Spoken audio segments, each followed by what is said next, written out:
अस्सलाम वालेकुम, उसामा गाजी YouTube channel आप देख रहे हैं। सुनील मंच साहब मेरे साथ हैं और इतनी तब्दीलियां हुई हैं, बड़ी तेज़ी से तब्दीलियां हुई हैं कार इंडस्ट्री में कि हमने सोचा कि सुनील मंच साहब से बेहतर कौन इस बारे में बता सकता है। अस्सलाम वालेकुम सुनील भाई। वालेकुम सलाम, कैसे हैं आप? अल्लाह का शुक्र है। सुनील भाई पहले तो ये बताएं कि अभी ये जो नई ऑटो पॉलिसी आई है, कहा गया जी हर गाड़ी हमने सस्ती कर दी है और बाकायदा विफाकी वजीर बैठकर प्रेस कॉन्फ्रेंसेस कर रहे हैं कि 800 सीसी से इतनी और हर गाड़ी में फ़र्क पड़ा है। क्या वाकई है? और क्योंकि मैं पढ़ रहा था BBC, हर जगह लोग पढ़ रहे हैं और एक आर्टिकल मुझे इतना इंटरेस्टिंग लगा कि क्या अब मोटरसाइकिल वाला भी गाड़ी लेने वाला है, गाड़ी लेगा। वो कह रहे हैं जी फाइनेंशियल इंस्टीट्यूशंस को हम कह रहे हैं कि वो इस तरफ आएँ, गाड़ियाँ लोग दें। क्या वाकई आप समझते हैं पाकिस्तान में चेंज आ गया?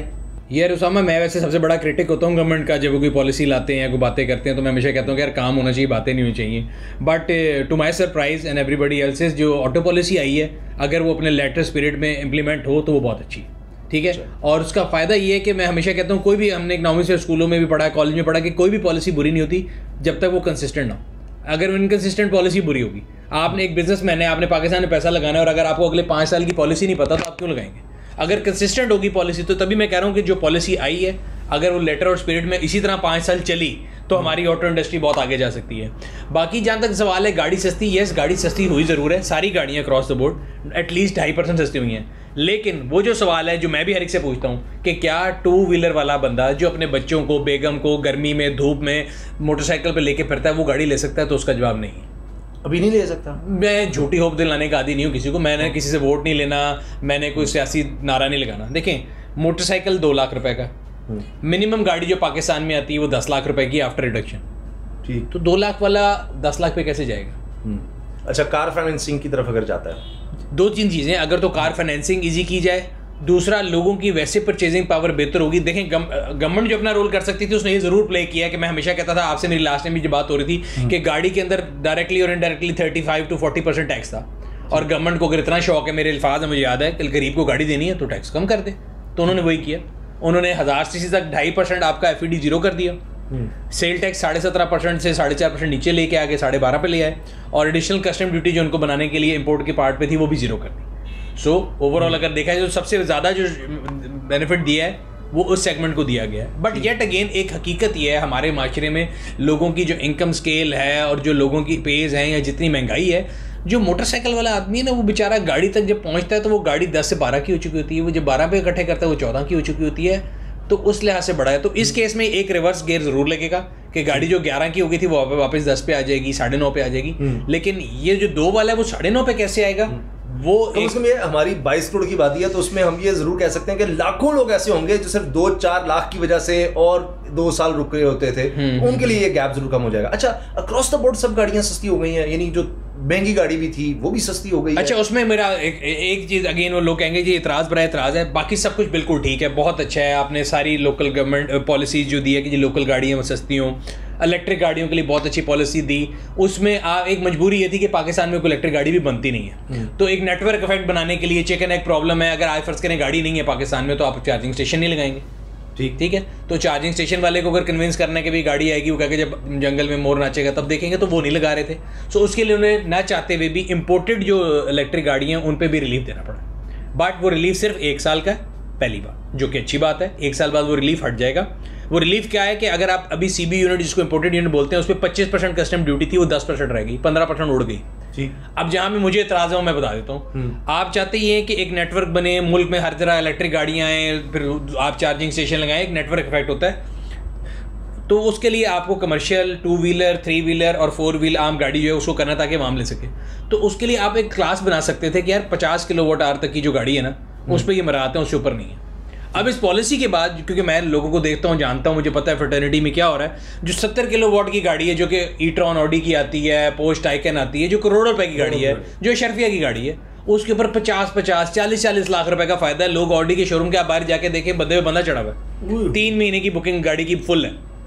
तो भाई आप उस अमीर आदमी को फायदा क्यों दे रहे हैं? वही 50 लाख जो एक अमीर आदमी को छोड़ने हैं, वही 1-1 लाख करके 50 गरीबों को छोड़ने। आप अभी हमारे इससे वीडियो से पहले मुझे बता रहे थे कि इससे करोड़ों रुपया टैक्स इकट्ठा हो सकता है, करोड़ों रुपया। हाँ, वो टैक्स इकट्ठा करके आप और मजीद गरीब आदमी को इंसेंटिव देते कि वो इलेक्ट्रिक गाड़ी आप मजीद 50 किलोवाट वाली को और सस्ता कर देते। 50 किलोवाट का बता दें कि जो आम यानी 50 किलोवाट आवर में आपकी गाड़ी समझ लें, जो आपके पास अभी पाकिस्तान में MG लेके आ रहे हैं इलेक्ट्रिक गाड़ी, वो 50 है। ठीक है। सारी यानी जो नॉर्मल यूज की गाड़ियां हैं, अगर आप रुपए में बात करें तो 50 लाख रुपए 60 लाख रुपए के अंदर अंदर जितनी गाड़ियां होंगी इलेक्ट्रिक, वो सारी 50 किलोवाट के अंदर आ जाएंगी। ठीक है। हमने तो वही लेनी है ना। करोड़ वाली गाड़ी शर्फिया की है। तो पहले ये हाइब्रिड में भी हुआ था, पाकिस्तान में हाइब्रिड के बहुत रिलैक्सेशन थी। क्या हुआ, पोर्श आ गई, एस क्लासेस आ गई, कयान्स आ गई, वो आम लोगों तक तो ट्रिकल डाउन इफेक्ट नहीं गया। इसी तरह इलेक्ट्रिक में भी, और मैं किसी की नीयत पे शक नहीं कर रहा, मैं आपको पहले बता रहा हूँ कि हो सकता है उन्होंने इसलिए किया कि एक नेटवर्क इफेक्ट है, 400 गाड़ी आ जाएगी, 500 आ जाएगी। लेकिन मैं जिस बात को मैं फॉलो करता हूँ, मैं कहता हूँ यार गरीबों से बेनिफिट लेके अमीरों को देना चाहिए। आपका भी ये स्कूल ऑफ थॉट होगा, अमीरों से बेनिफिट लेके गरीबों में डिवाइड करना चाहिए। तो अगर एक अमीर आदमी 70 किलोवाट आवर की जो बिजली की गाड़ी ले रहा है, वो अगर 1.25 करोड़ की ले रहा है, उसने 1.5 की भी लेनी थी। बिल्कुल सही है। आप उसको जो 25 लाख का बेनिफिट दे रहे हैं, वही 25 लाख आप गरीब आदमी को या मुतवस्सित तबके को 50 किलोवाट वाली भी दे दें। तो वो है। उसके अलावा बाकी पॉलिसी लेटर इन स्पिरिट बिल्कुल ठीक है और मेरे ख्याल से बहुत अच्छी है अगर फॉलो किया जाए। अगर एसआरओ कल्चर ना हो, हमारे मुल्क में एसआरओ कल्चर भी है ना, हर अगले रोज एक एसआरओ आ जाता है, जो कि पहले प्रेस कॉन्फ्रेंस हो गई है, फिर पता लगता है कि नहीं जी होना है, नहीं है। अभी तो जो आया वो ये कि पहले 800 सीसी था, फिर 1000 सीसी तक इफेक्ट आया। अब तो अक्रॉस द बोर्ड काफी इन्होंने सहूलत दी है जी। अब एक एतराज़ यह है कि जी इतनी गाड़ियाँ हो जाएंगी सड़कों पर कि जनाब रश पहले ही बहुत ज़्यादा है, और जनाब ये आप मास ट्रांजिट की तरफ जाते और इसके ट्रांसपोर्ट की तरफ जाते हैं, ऐसी ट्रांसपोर्ट की तरफ अब गाड़ियाँ लोगों को दिए जा रहे हैं, गाड़ियाँ सस्ती किए जा रहे हैं। ये आप क्या करें सर? ये एतराज़ उन लोगों की तरफ से आता है जिनके अपने पास भी 4-5 होती हैं, ठीक है, और वो इसलिए आता है बिकॉज मैं दूसरे को अपने बराबर नहीं समझता। ठीक है, अगर मेरे अपने लेट्स वॉक द टॉक ना, मैं अगर ये बात करूं, मैं अपने गैराज में से पहले 10 में से 8 करूं, फिर मैं किसी को बोलूं। और अगर गवर्नमेंट गरीब आदमी को रिलीफ दे रही है, या एक इंसान एक फैमिली ट्री है, आप जब छोटे होंगे आप फैमिली के साथ रहते होंगे, फिर आपकी न्यूक्लियर फैमिली खत्म होते होते आप एक्सटेंड होना शुरू हुआ, आपके बच्चे हुए, आपको लदा घर चाहिए, आपको अपने बच्चों को मोटरसाइकिल पे लेके जाना है, तो धूप में जो ये बात करते हैं उनसे कहना जरा किसी दिन बच्चों को लेके जाएँ पब्लिक ट्रांसपोर्ट के ऊपर, तो उनको पता लग जाएगा। सो अपना बच्चा अच्छा है, दूसरे का बुरा है, वो बात गलत है, पहली बात। दूसरी बात, अगर आप पूरी दुनिया के फिगर्स उठा के देख लें, अगर आप फॉरेन ट्रैवल करें, आप लंदन शंडन जाएं, उनकी रोड हमसे बड़ी 1/4 ऑफ साइज भी नहीं है। ठीक है, उनकी ट्रैफिक हमसे 10 गुना ज़्यादा है। It's about management of traffic. आप अपनी लाइसेंसिंग अच्छी करें, आप लोगों को रोड के ऊपर सेंस दें। रिसेंटली हमारे लोग देखें, हर चीज़ पे इतराज़ भी हो सकता है, अच्छाई भी बुराई भी। पिछली गवर्नमेंट में लोगों का बड़ा इतराज़ था जी सड़कें बनाते हैं, तो भाई सड़कें बना के क्या बुरा करते हैं? आज आप यहाँ से गुलबर्गपुरे में फिर रहे हैं, डिफेंस जा रहे हो, सिर्फ सिग्नल फ्री है ना जी। Things are much better than they were 10 years ago। आज जाके गाड़ियां पहले से बहुत ज्यादा हैं, तो इट्स नॉट अबाउट ये कि जी सड़क पे गाड़ी बहुत ज्यादा है। और फिर वो मैं एक देख रहा था कि जिस आपने कैलकुलेट किया हुआ था कि ये जो रिलीफ है इसको अगर हम मल्टीप्लाई करें, ये वो पहली बात उन्होंने रिलीफ को मल्टीप्लाई किया 5 लाख यूनिट के ऊपर।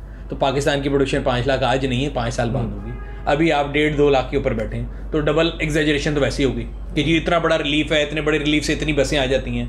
तो जो पहले बसें आई हुई हैं उनको कौन यूटिलाइज कर रहे हैं, वो कहाँ पहुँच रही हैं? तो ये आर्गुमेंट फ्लॉड है मुझे लगता है। अच्छा, इसी से वो टैक्स कलेक्शन इतनी कम हो जाएगी, उससे तो और मसला हो जाएगा। टैक्स आप लेंगे, गाड़ी फिर भी चलो कोई बेहतर आदमी ले रहा है, उससे तो आप टैक्स लेकर गरीब को दे सकते थे। तो जब आपने टैक्स कम कर दिया तो फिर किस तरह से आपके पास यार वो टैक्स कम, वो मैं आपको बताता हूँ। इलेक्ट्रिक को साइड पे कर देते हैं, नॉर्मल गाड़ी की बात करते हैं। ठीक है, नॉर्मल जो कंबशन इंजन जिसको आईसी भी बोलते हैं, इंटरनल कंबशन इंजन वाली गाड़ियाँ जो कि हमारे पाकिस्तान में है सारी, सो 2.5% कम हुआ, गाड़ी लोगों के रीच में आई। प्राइस इलास्टिक के हर उसूल के मुताबिक गाड़ी की सेल ऊपर जाएगी। तो आज अगर 2 लाख यूनिट हैं, कल 3.5-4 लाख हो जाएंगे। तो आपने 2.5% छोड़ा, लेकिन जो बाकी जो जीएसटी तो ले रहे हैं ना, तो गवर्नमेंट टैक्स रेवेन्यू ऊपर ही जाएगा, नीचे नहीं जाएगा। अच्छा, आपके ऊपर जाएगा, वो मैं कह रहा हूँ बड़ी अच्छी कैलकुलेशन है। और ये 2.5% मैं आपको फिर बताता चलूँ, अगेन लोग कहेंगे शायद अगेंस्ट बोलता है, ये कर रहा है। ये 2.5% कहीं आसमान से नहीं आया था, इसी गवर्नमेंट ने लगाया था, ये पहले एग्जिस्ट नहीं करता था। ये भी मैं आपको बता दूँ। अच्छा, ये खुद भी पीछे, ये FED जो है ये लगा ही इस गवर्नमेंट में था, ये पहले था ही नहीं कभी। अच्छा, ये बताएं कि आपके क्या देख रहे हैं इस वक्त? नई नई कंपनियां आ रही हैं। अभी एक गाड़ी के बारे में आप जो बता भी रहे थे कि पाकिस्तान में वो लोकल पहले असेंबलर्स थे, या गाड़ियों में पहले नहीं थे, उन्होंने भी किसी इंटरनेशनल कंपनी से कोलैबोरेशन की, और भी कंपनीज कर रही हैं। तो इससे क्या फ़ायदा होता है कि एक कार या एक ऑटोमोबाइल इंडस्ट्री का एक ट्रिकल डाउन इफेक्ट क्या क्या आता है देखिए इकोनॉमी में? ट्रिकल डाउन इफेक्ट ये जिस तरह कल खुसरो बख्तियार साहब ने बताया, लोगों ने बड़ा मजाक भी उड़ाया कि ये कैसे हो सकता है कि जी 3 लाख गाड़ियाँ हैं तो हर गाड़ी के ऊपर 5 जॉब्स कैसे क्रिएट होंगी। वो ऐसे होता है कि खाली एक ऑटो इंडस्ट्री में ये नहीं है कि एक फैक्ट्री है। लेट्स से अगर एक फैक्ट्री बनती है, उसके साथ वेंडर इंडस्ट्री डेवलप होगी। ठीक है, अगर हम पिछले दिनों अभी टोयोटा के प्लांट के विजिट पे गए थे, तो उन्होंने मुझे बताया कि जी आप टोयोटा गाड़ी में जिस चीज़ को हाथ लगा सकते हैं ना बैठ के, वो मेड इन पाकिस्तान। अच्छा, ठीक है जी। एंड आई वाज सरप्राइज्ड, उन्होंने पूरा विजिट कराया कि जी ये गाड़ी के ये पार्ट है, इस पर आप जिसको हाथ लगाते हैं सारे पाकिस्तान बनते हैं, वो खुद नहीं बनाते, ऑब्वियसली वेंडर इंडस्ट्री है, और वेंडर इंडस्ट्री डेवलप होगी।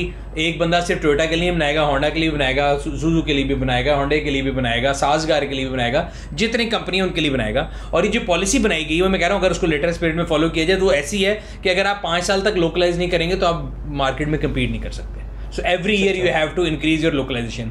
उसमें और जॉब कैसे क्रिएट होती है, वेंडर इंडस्ट्री में जॉब क्रिएट हुई, फिर उस गाड़ी में टायर लगते हैं, फिर वो गाड़ी जब शोरूम से ट्रांसपोर्ट होकर जानी है। एक बड़ा इंपॉर्टेंट अच्छा फिगर आज हम अली जमाली साहब जो टोयोटा की सीईओ में उनका इंटरव्यू लिया, उन्होंने कहा कि जी एक स्टडी ये बताती है कि आपकी 30 to 40% गाड़ियाँ जो शोफर ड्रिवन है। सो 2 लाख गाड़ी अगर साल की बन रही है तो 60,000 तो जॉब शोफर्स की क्रिएट हो रही है खाली। फिर आपकी वेंडर इंडस्ट्री है, फिर आपकी रिपेयर इंडस्ट्री है, लोग टायर नए डलवाते हैं, लोग डेक चेंज करवाते हैं, लोग ट्रांसपोर्ट में लेके आते हैं। सो ये पूरा एक नेटवर्क इफेक्ट है, और एक गाड़ी के साथ एक नहीं, बाकी वो जॉब क्रिएट्स होती हैं बहुत, 5 से ज़्यादा। और वो लोकल ले लो है ना, पाकिस्तानियों के लिए जॉब क्रिएट होती है ना। अच्छा, हम सीपैक का बड़ा सुनते हैं, यहाँ पर ट्रांसपोर्ट इतनी ज़्यादा होगी, आपको कोई ट्रक इंडस्ट्री भी यहाँ पर नजर आ रही है या सिर्फ अभी कार्स में हम हैं? नहीं, अगर हम बेसिकली मैं और आप ज़्यादा अगर इंटरेस्ट नहीं लेते कमर्शियल में, लेकिन अगर जब कमर्शियल में जाएँ तो बड़ा काम हो रहा है और बड़ी कमर्शियल गाड़ियाँ बन रही हैं। अगर आप मोटरवे पे जाते हो तो पहले आपको डेवो नज़र आती थी, अब आप नोटिस करेंगे यूटोंग बस आती है, तो मास्टर मोटर पाकिस्तानी जिन्होंने बनाई है, और उन्होंने पूरी मार्केट वाइप आउट कर दिया। आप मोटरवे पे आपको हर अगली बस जो है आपको नज़र आएगी यूटोंग की नज़र आएगी, यूटोंग मास्टर, वो मास्टर वाले हैं जिन्होंने चंगान पाकिस्तान में लेके हैं, उनकी गाड़ी है। तो इस तरह और भी कमर्शियल में वॉल्वो है, मान है, आपके सुजू है, तो काफ़ी है। और कमर्शियल में देखें, अगेन पॉइंट ये कि कमर्शियल जब आपकी गाड़ियाँ हैं ना, वो आपकी बैकबोन इस तरह बनेगी कि जो सीपैक का फ़ायदा ये है कि चाइना ने दुनिया पे जाना है, और दुनिया में जो है ना, हमारे मुल्क में लोगों का शायद टाइम की इतनी वैल्यू नहीं, दुनिया टाइम को बहुत वैल्यू करती है। सो टाइम जो चाइना का डिस्टेंस टू वर्ल्ड है वो 15 डेज पीछे आ जाता है अगर वो सीपैक को यूज़ करता है, विच इज़ ह्यूज। ठीक है, और हमारे मुल्क में अगर कोई भी बंदा ट्रकिंग में, लॉजिस्टिक में आगे अपने आप को डेवलप करेगा तो they will certainly benefit out of it. अच्छा, कार सेफ्टी पर आ जाते हैं आप, ये जितना हो रहा है, क्या गवर्नमेंट उस पर भी तवज्जो दे रही है कि ये स्टैंडर्ड कम से कम होना चाहिए गाड़ियों का? हमने 4 साल पहले देखा था, कोई कॉन्सेप्ट ही नहीं था एयर बैग्स का, मतलब सीट बेल्ट का कॉन्सेप्ट नहीं था। एयर बैग तो बहुत बड़ी साइड वाला शीशा नहीं आता था। हाँ जी, ये भी नहीं था। तो उस तरफ भी गवर्नमेंट को ध्यान दे रही है, क्योंकि अभी मैंने पढ़ा कि जी असेंबलर्स जो है ना, वो सारा निगेट करना चाह रहे हैं, गवर्नमेंट जो कुछ कर रही है वो डिले कर रहे हैं इसको, कि ये जो गवर्नमेंट ने तो कम कर दी है लेकिन वो लेट करी जा रहे हैं इस चीज़ को, यार कि इफेक्ट ये आएगा तो सही, लेकिन प्राइसेस नीचे लाने में वो डिले कर रहे हैं। नहीं, देखें 2 चीज़ें, ये एक कंज्यूमर जो है ना उसको लगता है कि लेके आ रहे हैं। देखिए असेंबलर का क्या जा रहा है, असेंबलर मैं आपको एग्जांपल देता हूँ। असेंबलर ये चीज़ 10 रुपए की बनाता था, गवर्नमेंट इसके ऊपर 17.5% टैक्स लेती थी। 1 रुपये 10 रुपए के ऊपर 17.5, एक हो गया, कितने हो गए जी, 100 रुपए की चीज़ थी, 17.5% टैक्स था, 117 की होगी। असेंबलर को अभी भी 100 ही मिल रहा है, उसके पैसे नहीं कम किए गवर्नमेंट ने अपना टैक्स पोर्शन छोड़ा है, वो भी धोड़ली टैक्स एजेंट है, उसने टैक्स इकट्ठा करके गवर्नमेंट को देना था। पहले 17 रुपए देने थे, अब 14 रुपए, 12 रुपए, 13 रुपए, जितने भी देगा, तो उसका कोई इंसेंटिव नहीं कि वो प्राइस कम ना करे। द ओनली थिंग जिसकी वजह से ये थोड़ी कन्फ्यूजन थी, जो मैं हमेशा कहता हूँ कि कन्फ्यूजन ना क्रिएट करा करें। पहले बजट आया, 850 सीसी तक आवाज़ आई, फिर पता लगा कि नहीं अभी इसमें आ रहा है, फिर एक फाइनेंस बिल आया, उसमें आधी चीज़ें पता लगी, फिर कल एक प्रेस कॉन्फ्रेंस हुई, उसमें आधी चीज़ें पता लगी। अब इन तीनों को जब आप इकट्ठे पढ़ेंगे तो आपको पता लगेगा कि क्या क्या इफेक्ट है, तो वो किसी को भी नहीं पता था। फ्रैंकली स्पीकिंग एक एम्बिग्यूटी थी। आज सुबह से भी कंपनियों की आना शुरू हुई हैं गाड़ियाँ कि इस गाड़ी उस गाड़ी, क्योंकि जब आप गवर्नमेंट के रूल्स पढ़ रहे होते हैं ना, अगर आप लॉ भी पढ़े हो, आप इस लॉ को इसके साथ मिला के पढ़ेंगे तो ये होगा, जेर जबर ऊपर करेंगे तो महरम और मुजरिम बन जाएगा, तो उस लिहाज से भी वो चाह रहे हैं कि वो गलत कम्युनिकेशन ना करें, तो उसके लिए डिले है। बाकी जहाँ तक रह गया ताल्लुक आपका दूसरा सवाल था सेफ्टी वाला, देखिए उसमें यस ऑब्वियसली कोई भी कंपनी होगी वो प्रॉफिट मेकिंग एंटिटी है, वो अपनी तरफ से सेफ्टी फीचर्स नहीं डालेगी, उसका प्रॉफिट कम होता है। ये काम सोली गवर्नमेंट का है, उसका वॉच डॉग गवर्नमेंट बनेगी, गवर्नमेंट अवाम का इंटरेस्ट लेके आएगी। सेफ्टी पॉलिसी के बारे में मुझे लास्ट याद पड़ता है कि फवाद चौधरी साहब जो है उन्होंने कहा था कि हम कोई पॉलिसी लेकर आ रहे हैं, बट अभी तक मेरी इन्फॉर्मेशन में नहीं है कि वो पॉलिसी इंप्लीमेंट हुई है कि नहीं हुई। हो सकता है मेरी जो है जहालत हो या इग्नोरेंस हो, मैं इस पर कोई कमेंट नहीं कर रहा, लेकिन अगर तो एग्जिस्ट करती है तो उनको उसको मजीद पब्लिक करना चाहिए ताकि लोगों को अपने राइट का पता हो। अच्छा, लास्ट, क्योंकि हमने पहले वीडियो उस वाले से आपसे के साथ बनानी थी, किया में आग लगने के वाकयात, स्पोर्टाज का रहा है, उसमें जनाब आग लग रही है, ये हो रहा है वो हो रहा है, और फिर उन्होंने सारे यूनिट्स वापस मंगवाया कि जी वो उसको करेंगे। वो क्या चक्कर था और किस तरह से हमें पता लग सकता है कि कार में आग लग सकती है, ये लगती आग कहाँ है? और उसके लिए मैंने आपकी वीडियो देखी थी, इसमें आप कहते हैं कि चलो गाड़ी में कुछ रख लो एक्सटिंग्विशर, वो भी आप बता रहे थे। तो ये कोई खास गाड़ी होती है या किसी गाड़ी में भी हो सकता है आग? वो होता क्या? लोग मुझे डर रहे थे, मेरी एक कुलीग है वो कहती है हाय मैंने लिया किया इसमें आग लग जाएगी, मैं चला मैं खाली किया नहीं, आप वाली गाड़ी में भी है वैसे। अच्छा, अगर जो न्यूज़ है उससे ही है, लेकिन मैं आपको बताता हूँ है क्या। 2 चीज़ें देखिए, एक तो हमारे यहाँ पे ना सोशल मीडिया से लोग स्केयर भी बड़ा क्रिएट कर देते हैं, ठीक है, कि जी ये हो गया। अगर आप वैसे ऑन लाइटर नोट, कोरोना में आपको पता होगा जो वैक्सीन थी कि जी बल्ब जल रहा है और ये हो रहा है, वो सब बकवास थी। इसी तरह ये भी सारी स्टोरी है। स्टोरी इसलिए है कि हाफ फैक्ट है, हाफ स्टोरी है। अमेरिका में तकरीबन 3100 के करीब गाड़ियाँ जो है ना उनको आग लगी थी, जो कि ये मॉडल नहीं था। स्पोर्टेज का पिछली जनरेशन थी और उसके अंदर फॉल्ट थी। इसी तरह सोरेंटो जो आ रही है वो उसका जो 2400 सीसी और 3500 सीसी वेरिएंट था, या सेंटा फे या जो 200 हैं उनके सर्टन मॉडल थे जिनके अंदर आग का इशू था, जो कि एक्सीडेंट से रिलेटेड नहीं था, प्योरली गाड़ी के अंदर एक कोई फॉल्ट थी। वो दो पार्ट थे, एक उनका ABS ब्रेक के यूनिट के साथ आती थी ह्यूमिडिटी जिसकी वजह से शॉर्ट सर्किट होता था, एक फ्यूल पंप के ऊपर एक रिले थी जो कि फ्यूम्स के साथ उसको आग लग जाती थी। बट ये गाड़ी मैं आपको बता रहा हूँ, ये बात है 2017 की, 17-18 के मॉडल। पाकिस्तान में गाड़ियाँ आई 19-20 में, आज तक 25,000 स्पोर्टेज बिक चुकी है और 5-6 200 बिक चुकी है, मिला के 30,000 गाड़ी सड़क के ऊपर है। टोटल 3 गाड़ियों को आग लगी, ठीक है। अब उन 3 गाड़ियों में से भी जो पहली गाड़ी को आग लगी उन्होंने इन्वेस्टिगेट किया, उन्होंने कहा जी इन्होंने आफ्टर मार्केट लाइटें लगाई हुई थी, शॉर्ट सर्किट हुआ। बाकी 2 का अभी तक कुछ नहीं पता। मैं किसी के मैन्युफैक्चरर का साथ ही नहीं दे रहा, लेकिन वैसे बता रहा हूँ। फिर अब उन्होंने किया ये है कि जब एकदम इतनी बात बढ़ी तो उन्होंने कहा जी आप हमारे पास आएँ, हम चेक करेंगे अगर आपकी गाड़ी के अंदर कोई ऐसा हमें लगा कि भी उस पार्ट, उन्होंने कैंपेन लॉन्च कर दी है दोनों ने। पहले होंडा ने लीड ली थी कि आप अपनी गाड़ी लें अपने पास, आप सर्टन एक पार्ट है वो चेंज करा लें अगर आप उस बैच में, हाँ फ्री ऑफ कॉस्ट। फिर किया ने की कि भी आपके पास फुटेज है, आपको लगता है आपको खतरा है, आपको डर लग रहा है वो सोशल मीडिया देख के, तो आप हमारे पास आएँ और उस पर जाके हमारी डीलरशिप है वो पार्ट चेंज करा लें। बट ज़्यादातर आगे लगती क्यों है उस पर आ जाते हैं, रिगार्डलेस किया स्पोर्टेज है वो। अभी सोशल मीडिया अगर आप फॉलो करें तो पिछले 1-2 महीने से पाकिस्तान में कई गाड़ियों को आग लगी, जिसमें रेंज रोवर, मर्सिडीज, मेहरान सारी शामिल है। होता ये कि हमारे यहाँ पे जनरली लोग जो है ना आफ्टर मार्केट एसेसरियाँ लगाते हैं, मॉडिफिकेशन करते हैं बहुत ज़्यादा, ठीक है। अब मुझे पता है लोग वीडियो में नीचे लेके नीचे पार्क स्टोर के पीछे भी बिक रही हैं, तो भाई मेरी जिम्मेदारी नहीं है, हर बंदा अपनी चीज़ का खुद जिम्मेदार है। एक असले वाला पिस्तौल बेचता है तो आप ये नहीं कहते कि जिसने खुदकुशी की उसकी जिम्मेदारी है, उसका कारोबार है, वो पिस्तौल बेच रहे हैं, आप लेना लें।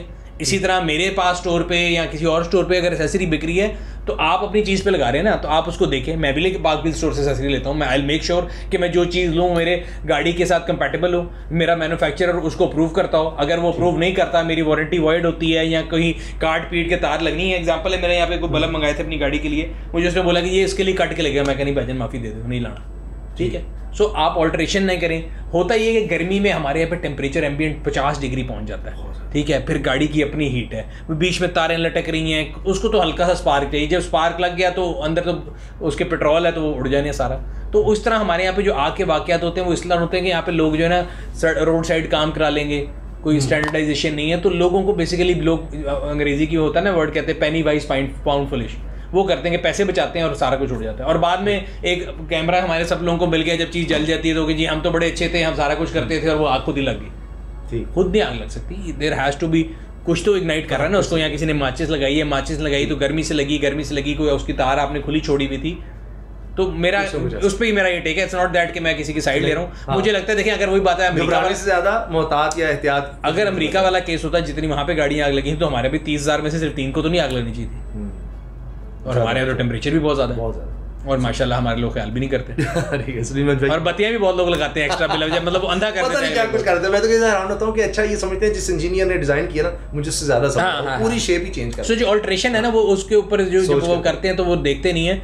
और अगेन फिर भी एक अच्छी बात ही मैं ये कहता हूँ कि हमारे पास कस्टमर के पास और कंज्यूमर के पास सोशल मीडिया की वजह से इतनी पावर ज़रूर आ गई है कि पहले कभी पाकिस्तान में किसी ने इस तरह रिकॉल नहीं किए हुए, ठीक है, कि बुला के आपको चेंज कर दें। वो चुप करके कहते हैं कि ठीक है बैठे रहो, 2 साल गुजरेंगे, जब ये निकल आएगी वारंटी से तो फिर उसे कहेंगे आप आना ऑन करा लो। सलीम भाई बहुत बहुत शुक्रिया आपके वक्त का। जनाब ओवरऑल ऑटो पॉलिसी ज़बरदस्त है और इंशाल्लाह आने वाले दिनों में बेहतरी आ रही है पाकिस्तान की पूरी ऑटो इंडस्ट्री में, और सीन जो है ना वो काफ़ी हद तक वाकई चेंज हो रहा है। खान साहब कहते हैं तब्दीली आनी थी, तब्दीली आ गई है। ओके जी, अल्लाह हाफिज़।